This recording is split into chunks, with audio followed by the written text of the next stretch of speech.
Olá pessoal, beleza? Grande abraço, voltei aí com várias dicas legais para a sua prova de amanhã. Tenho certeza que você vai passar, tenho certeza, porque Direito Constitucional e Direito Administrativo vão te ajudar aí, são duas matérias importantes, as melhores, né gente? Fala a verdade, as melhores matérias do curso de Direito, tenho certeza, vão ajudar você aí a passar na prova da OAB, tenho certeza que você vai longe na sua carreira e na sua prova. Bom, nós vamos falar do direito administrativo agora, que é uma matéria legal pra caramba. Pô, professor, eu não achava, mas agora eu tô achando, né? Então, vamos lá. Direito administrativo, o que é importante que nós saibamos para a prova de amanhã? Você tem que saber o seguinte, olha só, primeiro ponto importante e que cai em todas as provas da OAB, regime jurídico administrativo. Você tem que entender o seguinte, que o regime jurídico administrativo é o tratamento dado pelo direito à administração pública. Como assim, professor? O regime jurídico administrativo é todas as normas, são todas as normas ali constituídas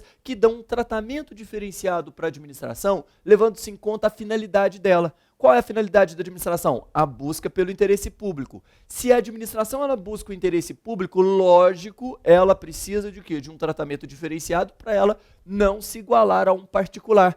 Por isso que nós temos supremacia do interesse público e as normas dando garantia à administração para alcançar esse interesse público. Dessa forma, regime jurídico administrativo são essas normas do direito que dão à administração prerrogativas e estabelecem sujeições para ela. Como assim? Regime jurídico administrativo é todo o conjunto de normas que dá à administração pública o quê? Vantagens. Vantagens que só ela, a administração pública, possui. Essas vantagens são instrumentos, são ferramentas estabelecidas para alcançar o interesse público. Dá um exemplo, professor. A administração pública pode desapropriar imóveis. A desapropriação de imóveis é uma vantagem decorrente do regime jurídico administrativo. Além disso, a administração pública tem sujeições, ela tem deveres. Os deveres administrativos decorrem também do regime jurídico administrativo. Por quê? Porque os deveres, esses deveres, são limitações no exercício das prerrogativas. A administração, ela não pode exercer de forma arbitrária os poderes, ela não pode exercer de forma arbitrária a prática de atos administrativos. A administração pública, ela não pode exercer a atividade administrativa de forma ilimitada. Os deveres, esses deveres que nós estamos trabalhando também nascem do regime jurídico administrativo. Professor, por que é importante o regime jurídico administrativo? Porque ele é uma matéria que se reflete em todas as outras matérias. Se você pegar a desapropriação, conforme eu disse a vocês, é uma prerrogativa, mas a administração pública, quando desapropria em certas situações, ela tem o dever de indenizar. A indenização é uma submissão, é uma sujeição que a administração pública tem diante de uma norma estabelecida pelo regime jurídico administrativo. Então nós temos prerrogativas, nós temos sujeições como elementos do regime jurídico administrativo. Um outro ponto importante, os poderes administrativos também nascem do regime jurídico administrativo e uma outra coisinha importante, os princípios administrativos nascem das sujeições. Como assim? A administração deve se submeter aos princípios administrativos, os princípios que estão estabelecidos no artigo 37 caput e também os princípios implícitos. Os princípios nascem do regime jurídico administrativo e o que são princípios, professor? Princípios são diretrizes interpretativas do sistema jurídico. Os princípios administrativos, eles são divididos em duas ordens. Os princípios administrativos, eles são princípios expressos, eles estão expressamente estabelecidos no artigo 37 caput da Constituição, e eles também podem ser princípios implícitos. O que são princípios implícitos, professor? São aqueles aplicáveis à administração pública, mas que não estão previstos no artigo 37 caput da Constituição. Isso significa dizer o seguinte, que expresso é o expresso 37, ou seja, quais são os princípios expressos? Legalidade, impessoalidade, moralidade, publicidade e eficiência. E os princípios implícitos são aqueles que nascem da interpretação do sistema administrativo. Todo o sistema administrativo interpretado tem ali um leque de princípios, mas eles não estão no artigo 37. Esses são os princípios implícitos. Vamos falar dos princípios expressos da administração, os princípios constitucionais administrativos expressos. Olha só, princípio da legalidade. muita atenção aqui, gente, porque é muito legal essa matéria. Porque pelo princípio da legalidade, nós temos que entender que todos devem respeitar a lei. Mas aqui existe um pouquinho, uma diferença um tanto quanto interessante. Pelo princípio da legalidade, todos, não só a administração, mas todos devem respeitar a ordem jurídica. O princípio da legalidade não é um princípio exclusivo da administração, porque todos nós nos submetemos aí à legalidade do Estado democrático de direito. A diferença é que o princípio da legalidade para a administração estabelece que a administração, só pode fazer o que a lei autoriza ou determina. É diferente do particular. Eu, Carlos, eu posso fazer o que eu quiser, salvo aquilo que a lei proibir. Então, olha só, legalidade todo mundo tem que respeitar, a lei todo mundo tem que respeitar. Pô, professor, todo mundo mesmo, inclusive os políticos, todo mundo tem que respeitar a lei. A diferença é que a administração pública só pode fazer o que a lei autoriza ou determina. Eu não. Eu posso fazer o que eu quiser, só não posso fazer aquilo que a lei veda. O princípio da legalidade, ele estabelece também para a administração pública e para o poder judiciário a possibilidade do controle dos atos administrativos. Que isso, professor? Se a administração pública perceber que um ato foi praticado contrário à lei, a administração ela tem o dever de anular esse ato. O Poder Judiciário entra em cena se a administração pública não anular esse ato. Nesse caso, o Poder Judiciário poderá anular esse ato se alguém for lá e provocar o juiz e solicitar tutela jurisdicional para a anulação desse ato. Professor, então eu posso guardar que o princípio da legalidade dá ensejo ao Instituto da Anulação de Atos Ilegais? Perfeito, guardou, correu por um abraço, é isso mesmo. Princípio da legalidade ele é importante nessa vertente. Professor, e o princípio da impessoalidade? Vamos seguir o LIMP aí. O que eu tenho que saber sobre o princípio da impessoalidade?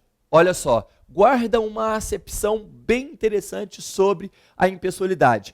Quem exerce atividade administrativa tem que agir de forma objetiva, ou seja, ele não pode levar em consideração elementos pessoais no desenvolvimento, na prática da atividade administrativa. Isso significa dizer o seguinte: pelo princípio da impessoalidade, nós temos quatro interpretações sobre esse princípio. São 4. Primeira interpretação do princípio da impessoalidade é a interpretação quanto à finalidade. Significa dizer o seguinte, que o administrador alcança o interesse público e quando ele exerce todas as suas atividades visando atingir o interesse público, que é a finalidade administrativa, ele está sendo impessoal. O que não pode, pelo princípio da impessoalidade, na acepção ou na interpretação da finalidade, é o administrador agir ali na administração pública visando interesses particulares. Não pode. Ele tem sempre que focar no interesse público. É o princípio da impessoalidade na vertente ou na interpretação da finalidade. Mas existe uma outra acepção que cai na prova e que pode cair na sua prova também, que é a impessoalidade no sentido de igualdade e isonomia. Como assim, professor? Se o administrador desenvolver atividade administrativa, desempenhar atividade administrativa e tratar todos da mesma forma, todos quem? Todos os administrados da mesma forma, nós estamos diante da impessoalidade na acepção da igualdade ou da isonomia. Isso significa que, neste caso, a impessoalidade é tratar todos de forma igual, de forma isonômica. Pô, professor, fácil então, né? Mas não acabou não. Princípio da impessoalidade no sentido da responsabilidade objetiva. O que significa isso? Pelo princípio da impessoalidade na acepção da responsabilidade objetiva, quem responde pelos danos causados a terceiros não é o agente que desenvolveu ou que desempenhou a atividade pública. Não é o agente. Quem responde pelo dano causado a terceiros, diretamente a esse terceiro, é a administração. É a entidade em que ele, agente, está vinculado. Então, um agente, por exemplo, do INSS que gera danos a terceiros, não é ele, agente do INSS, que vai responder pelo dano. É o próprio INSS. É a própria entidade que responde pelo princípio da impessoalidade. Responsabilidade objetiva. Claro, professor, eu sei que depois o INSS vai cobrar dele numa ação regressiva. Vai, mas diretamente quem faz é o INSS, ok? Agora, mais uma acepção, que é a acepção da impessoalidade na vedação da promoção pessoal. Como assim, professor? Agir de forma impessoal é não utilizar da máquina pública para se promover. Olha só, não utilizar da máquina pública para se promover, isso daí também dá muito, isso aí cai demais em prova. Essa acepção é uma das principais. Não pode utilizar da máquina pública para se promover. Por exemplo, um prefeito, um agente político, um agente público desse não pode exercer a máquina para se promover politicamente e tudo mais. Ele não pode utilizar de toda a estrutura do Estado, da administração, para conseguir o quê? Se promover naquela coletividade. Isso daí é a impessoalidade que determina. Então, o artigo 37, caput, tem a impessoalidade com 4 acepções, ok? Eu tenho que guardar todas, professor? Tem. Você tem que guardar todas, porque todas podem cair na sua prova. E se cair, você vai acertar e vai correr para um abraço, ok? Além disso, o princípio da moralidade. Professor, princípio da moralidade, como que eu posso guardar? Palavra-chave, coloca aí na sua cabecinha, coloca aí no seu papel. Moralidade significa agir de forma ética, agir de forma honesta, agir de forma proba. A probidade é a moralidade que a gente pode tratar nesse campo como sinônimo, né? Então tem que ser ético, tem que ser honesto. A moralidade administrativa é diferente da moralidade comum.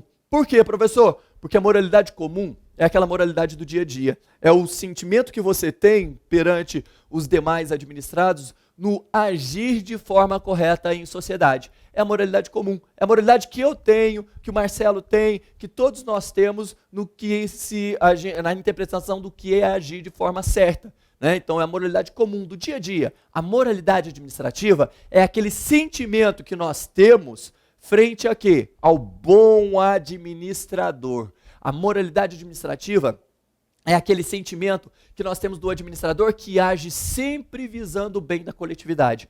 Olha só, porque a moralidade administrativa, ela acaba gerando uma consequência que a moralidade comum não gera. Isso cai em prova, muita atenção, hein? A moralidade administrativa também é parâmetro para a anulação de atos administrativos. A moralidade administrativa, quando ela é violada, ela pode ser considerada parâmetro para a anulação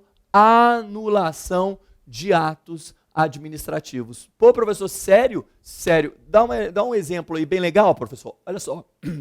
Nomeação de parente próximo, lembrando da súmula vinculante número 13 do STF, nomeação de parente próximo para cargo em comissão e função de confiança. Nepotismo, não é? Violação da moralidade. Qual é a consequência? Essa nomeação ela deve ser anulada pela administração pública pela violação à moralidade administrativa, certinho?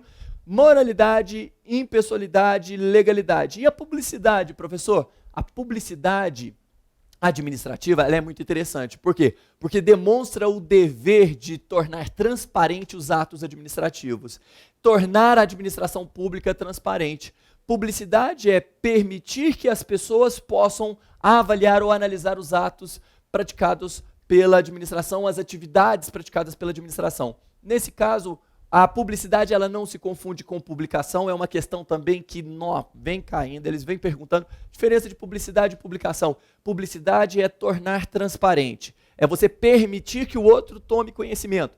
E publicação? Publicação não, publicação é a prática de atos materiais. É você praticar atos materiais e esses atos materiais alcançarem o quê? A publicidade. Como assim? Publicação de atos no diário oficial, em jornal de grande circulação. Isso é um ato material de publicar. E a publicação tem como finalidade a garantia, tem como finalidade alcançar a publicidade. Certinho? Tranquilo? A publicidade, como qualquer outro princípio, não é um princípio absoluto. A publicidade ela tem exceções.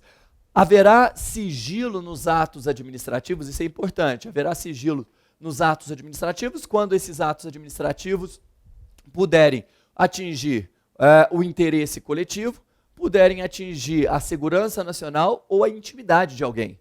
Nesses casos, nesses 3 casos, prevalece o quê? Prevalece o sigilo. O sigilo prevalece quando a publicidade puder violar a intimidade de alguém, colocar em risco a segurança nacional ou colocar em risco o interesse coletivo. Publicidade está aí. Agora, muita atenção. Você pediu uma certidão na administração pública. Pediu lá, olha, administração, eu preciso de uma certidão que narre um determinado fato ou uma situação jurídica. E a administração pública negou a certidão. Não te informou e não te entregou aquela certidão conforme solicitado. O que você faz? Primeiramente, você tem que entender que isso daí é uma violação do seu direito líquido e certo de petição. Você pode entrar com mandado de segurança, ok? Além disso, isso daí viola qual princípio? O princípio da publicidade. Negar certidão, isso daí é violação da publicidade, cabe sim o mandado de segurança, certinho? Eficiência, vamos lá. Princípio da eficiência que eu tenho que saber, professor. Vamos lá, princípio da eficiência. Você tem que saber o seguinte, que é aquele valor constitucional que se tornou expresso posteriormente, aquele princípio expresso que fala o seguinte, administrador, você tem que agir de acordo com os anseios da coletividade. Isso quer dizer que para que você atinja a eficiência, você tem que preencher todos os anseios da coletividade. Nesse caso, agir de forma eficiência é agir de forma ágil, dando à coletividade um serviço de qualidade, tá bem? Princípio da eficiência que a gente tem que lembrar da administração pública, o quê? Gerencial. O que é administração pública gerencial, professor? A administração pública gerencial é aquela que preza por um serviço com qualidade. Se cair na sua prova que o princípio da eficiência tem a ver com a administração pública gerencial, pode marcar, porque a administração gerencial é aquela que visa, sim, alcançar a qualidade e o serviço eficiente para a coletividade. Certinho? Falamos da legalidade, pessoalidade, moralidade, publicidade e eficiência. Só 2 pontos sobre o implícito, os princípios implícitos, são os que mais caem. Princípio da autotutela e princípio da tutela, eles não são sinônimos. Princípio da autotutela é o princípio que dá à administração pública o quê? A prerrogativa, ela que estabelece para a administração pública o dever, na verdade, de quê? De rever seus atos. A administração pública, pelo princípio da autotutela, ela mesma, a administração pública, irá anular os atos ilegais e irá revogar os atos inconvenientes e inoportunos, ok? Autotutela significa revisão dos seus próprios atos, autotutela, certinho? Ah, professor, mas e o princípio da tutela? Princípio da tutela, daqui a pouquinho eu vou falar sobre administração pública, organização administrativa, mas eu tenho certeza que você já sabe sobre essa estrutura. Olha só, pelo princípio da tutela, a administração pública direta tem o poder de fiscalizar a atividade fim da administração pública indireta. É a supervisão que a gente vê ali, a supervisão ministerial. Significa dizer que a administração pública direta, União, Estados, Municípios, Distrito Federal e os seus órgãos, têm o dever de fiscalizar a administração pública direta quanto à atividade fim. Significa dizer que a autarquia, a sociedade de economia mista, as fundações e as empresas públicas ficam sob a égide da fiscalização da administração pública direta. Esse é o princípio da tutela, não confunda com o princípio da autotutela. Só você me lembrar, autotutela é autocontrole dos seus próprios atos. Tá aí, é só uma redundância para você guardar, para correr pro abraço na hora da sua prova. Certinho? Pessoal, princípios administrativos, a gente finalizou, muito legal. Agora, o que a gente tem que saber também que é difícil? Eu sei que você acha difícil, eu tenho certeza que você acha difícil, por isso que eu vou trazer esse ponto agora, tá? Eu vou falar um pouquinho sobre os atos administrativos. Nossa, professor, eu acho essa matéria o ó do borogodó. Nada disso, tá? Porque é uma matéria legal e você vai ver de uma outra forma agora. Ato administrativo, o que vem a ser? Ato administrativo é uma manifestação por parte do poder público regida pelas normas do direito público, visando alcançar o interesse da coletividade. Todo ato administrativo decorre de uma manifestação regida por normas de direito público e que tem como finalidade alcançar o interesse da coletividade. Se você estiver diante desses 3 elementos, você está diante de um ato administrativo. O ato administrativo ele não pode ser confundido com fato administrativo. Por quê? Porque o fato administrativo é uma situação que acontece independentemente da vontade da administração pública. É uma situação que acontece independentemente da vontade do poder público. Dá um exemplo, professor, de um fato administrativo. Olha só, a morte de um servidor. A morte de um servidor é um fato administrativo? Sim, gente, independe da vontade, a morte aconteceu e que acaba repercutindo na administração. Repercutindo por quê? Porque nós estamos diante da necessidade de realização de um outro concurso, para a necessidade do deslocamento ou da remoção de um servidor para aquele setor, enfim, atinge a administração pública, é um fato, ok? Existem também os atos materiais. O que são os atos materiais que não podem ser confundidos com os atos administrativos? Os atos materiais são atividades de execução e que o agente que executa não tem poder de controle sobre a continuidade ou não daquele ato. Ou simplesmente significa que atos materiais são atos de execução e quem executa simplesmente coloca em prática a vontade de um outro agente. Atos materiais são atos de execução. São aqueles atos, são atos da administração, né, de execução, simplesmente assim. Ok? Os atos administrativos importantíssimos, hein? Eles são analisados sob duas estruturas e que essas estruturas caem na sua prova. Nós estamos falando dos atributos e dos elementos do ato administrativo. No que tange aos atributos, guarde. O que é atributo, professor? O que é atributo? Atributo é característica. Quais são os atributos ou características dos atos administrativos? PATI, P-A-T-I. PATI, presunção de legalidade ou legitimidade e presunção de veracidade, então o P de presunção de legalidade ou veracidade, autoexecutoriedade, tipicidade e imperatividade. Então, PATI, né, presunção, autoexecutoriedade, tipicidade e imperatividade. Bom, vamos lá, presunção, vamos destacar algumas informações desses atributos aí. Presunção de legalidade ou veracidade. O que é isso, professor? A presunção de legalidade ou veracidade. Guarde uma coisinha na sua cabeça muito importante. A presunção é uma presunção, desde já, uma presunção relativa. Por quê? Porque os atos praticados, todos os atos administrativos praticados pela administração são presumidos legais e verdadeiros. Até que alguém venha e prove o contrário. Até que alguém venha e faça produção de provas que desconstituem essa legalidade ou essa presunção de legalidade ou veracidade. Então, todos os atos são presumidos verdadeiros e legais. Quais são as consequências? Questão de prova, vai cair na sua prova. Quais são as consequências do princípio, do atributo da presunção de legalidade ou veracidade? Guarde isso daí. Inversão do ônus da prova.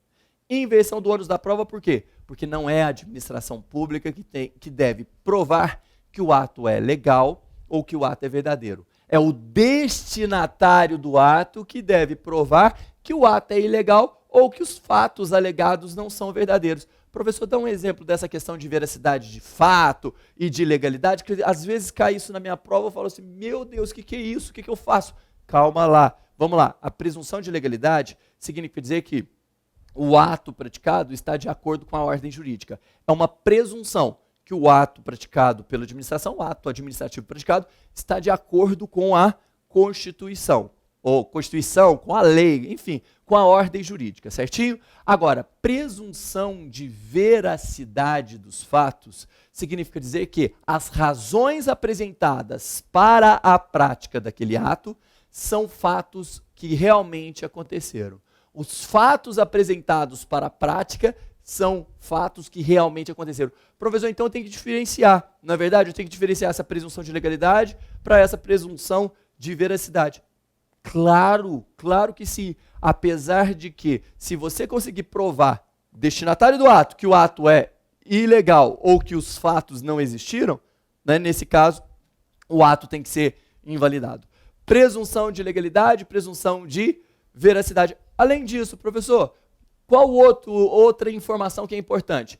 Autoexecutoriedade. Autoexecutoriedade significa dizer o seguinte, que os atos praticados, os atos administrativos praticados pela administração, independe de autorização de outro poder para a sua execução.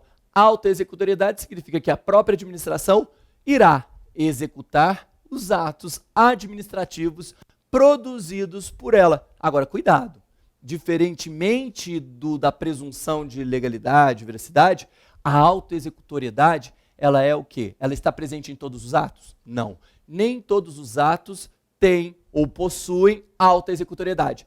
Quais são eles, professor? Aqueles que possuem autoexecutoriedade. A autoexecutoriedade estará presente em caso de urgência. A administração pública não tem tempo de ir lá no judiciário, bater na porta, pedir ao juiz uma autorização para a prática daquele ato. Em casos de urgência, a administração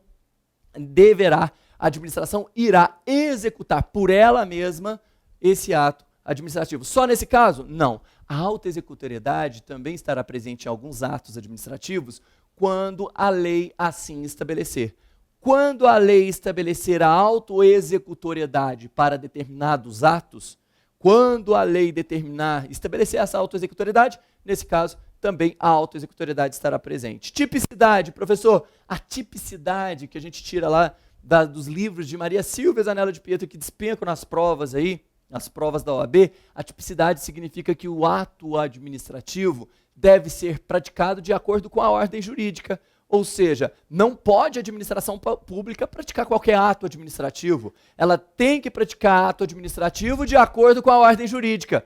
Boa, professor, então eu posso fazer uma ligação, pelo menos mental, da tipicidade com o princípio da legalidade. Perfeito, correu pro abraço, é isso mesmo. Não significa que o ato administrativo ele tem que estar previsto expressamente na lei.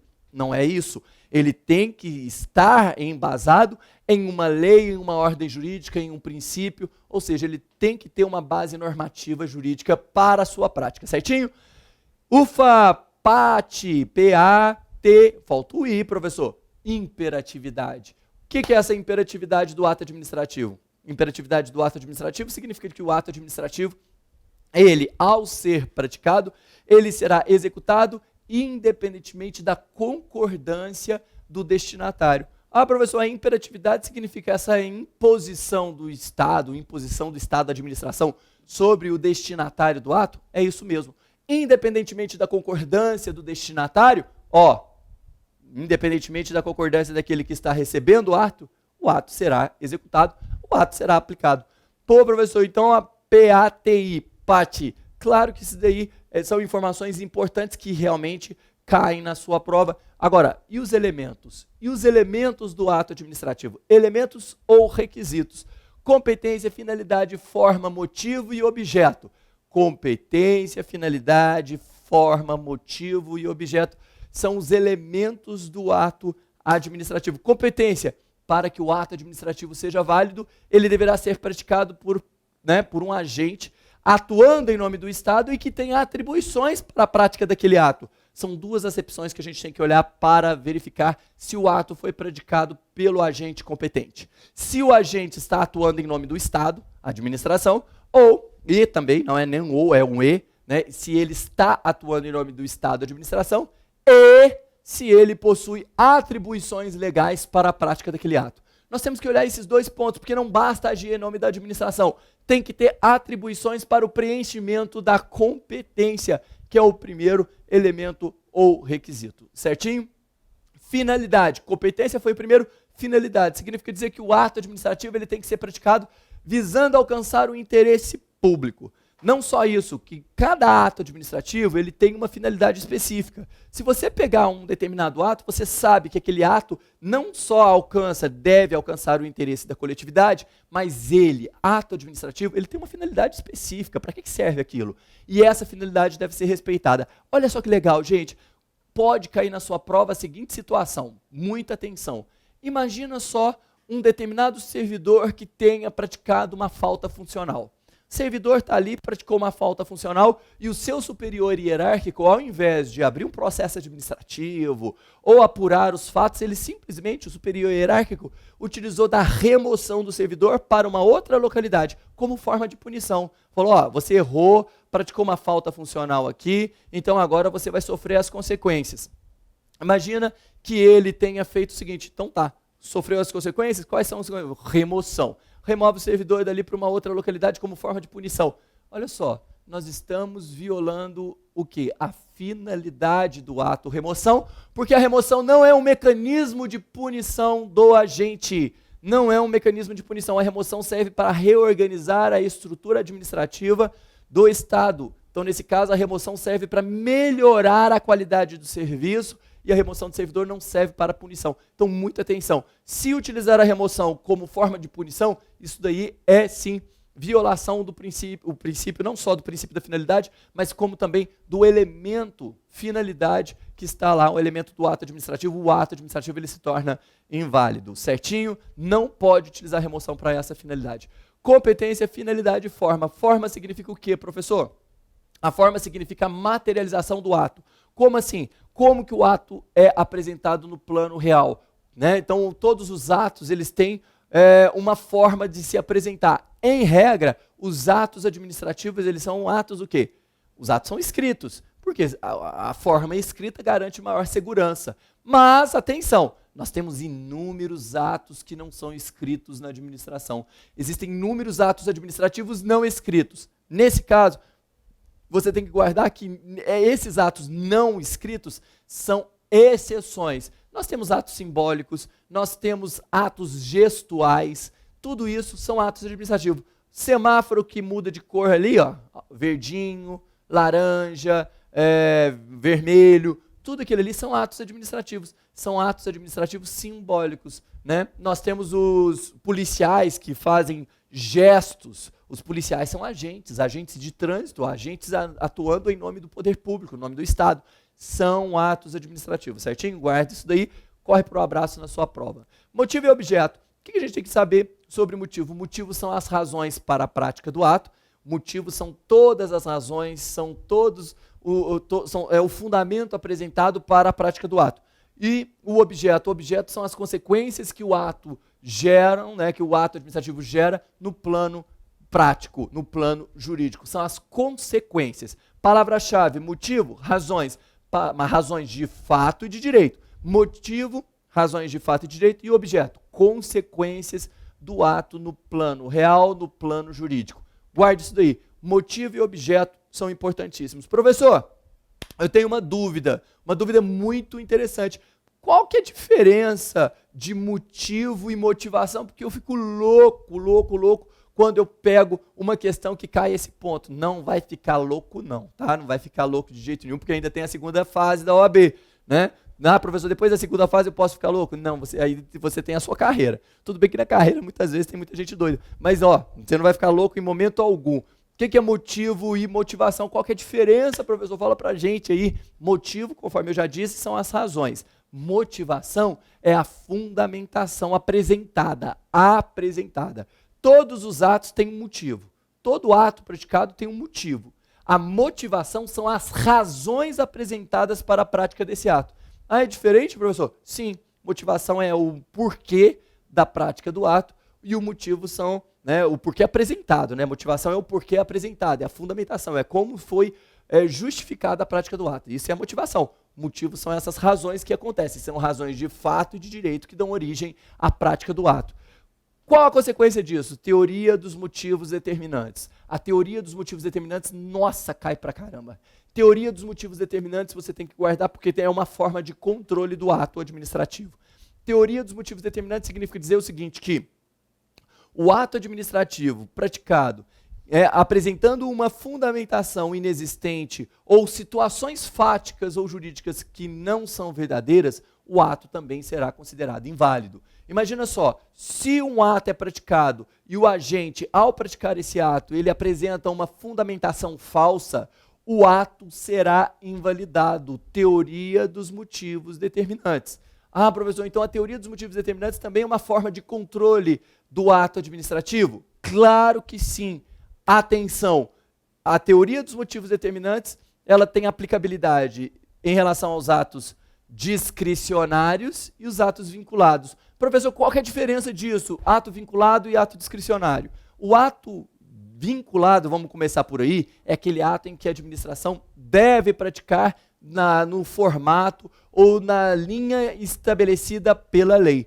O ato vinculado, o administrador ele não tem liberdade para analisar a conveniência ou a oportunidade? O administrador ele tem que praticar o ato da forma em que a lei estabeleceu. Como assim? É como se fosse um dever, é como se o administrador repetisse aquilo que o legislador colocou na lei. Então ele não tem potencial, ele não tem capacidade de inovar a conveniência e a oportunidade. Nossa, professor, então é um dever? Dá um exemplo de ato vinculado? Claro que eu dou. Dá um exemplo aí, professor. Imagina só um servidor. Vamos pegar aí, né, uma lei bem conhecida por todos, que é a Lei 8.112/90, que é a Lei do Servidor Público Federal Estatutário. Não é isso? Certo. E lá fala o seguinte, que o servidor que se ausentar por mais de 30 dias de forma injustificada, ele vai sofrer um processo administrativo e a única solução, caso isso fique comprovado, que ele faltou sem justificar por mais de 30 dias, é a demissão. A demissão é um ato vinculado, não pode o administrador aplicar uma outra sanção. Por quê? Porque a lei já determina que nesse caso é caso de demissão. Então a demissão passa a ser, nesse caso, um ato vinculado, ok? E o ato discricionário? O ato discricionário é aquele em que o administrador ele tem uma margem de liberdade para avaliar a conveniência e a oportunidade. Nesse caso, a lei estabelece e dá ao administrador uma margem de possibilidade de dar prática de um ato e uma avaliação quanto aos motivos e ao objeto. Como assim, professor? O administrador ele recebe da lei uma autorização para praticar um ato, né, levando-se em conta a realidade? É isso mesmo. Dá um exemplo, uma autorização. Eu, Carlos, né, agora não quero mais advogar, né, cansei da advocacia, não quero mais advogar, não quero mais lecionar, eu quero o quê? Eu quero abrir uma casinha de venda de coco lá numa praia. Quero colocar a minha casinha de coco, ficar ali vendo as belezas da praia, né, ficar desfrutando do dia a dia, ali vendendo coco, que é uma delícia, aí, qualidade de vida total, né? Quero lá vender, o que acontece? Chego lá na administração pública municipal e falo assim, olha, quero uma autorização para colocar uma casinha de cachorro-quente lá na praia tal.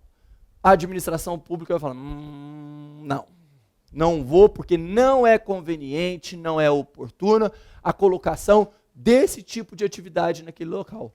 É uma autorização. A administração pode falar sim, vai lá, pode colocar, ou a administração pública pode falar não. Conveniência e oportunidade, ela vai ter que analisar caso a caso. Ah, professor, então um ato discricionário, a gente pode colocar aí como exemplo a autorização? Isso, a autorização.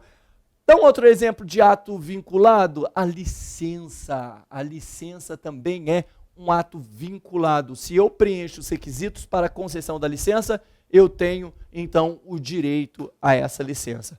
Ufa, professor, será que eu vou guardar isso tudo? Eu tenho certeza que vai. Eu quero te ver na segunda etapa da OAB, quero te ver aqui com a gente, tá? Porque aqui são os melhores professores, aqui é o melhor curso, tem o melhor suporte, sem dúvida alguma. Eu quero te ver aqui e eu quero te ver, sabe aonde depois? Depois daqui, na segunda etapa?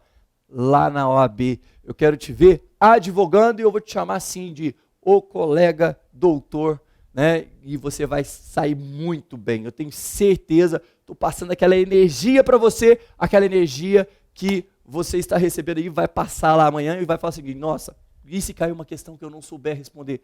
Respira fundo, respira bem fundo e começa com calma a analisar a questão novamente.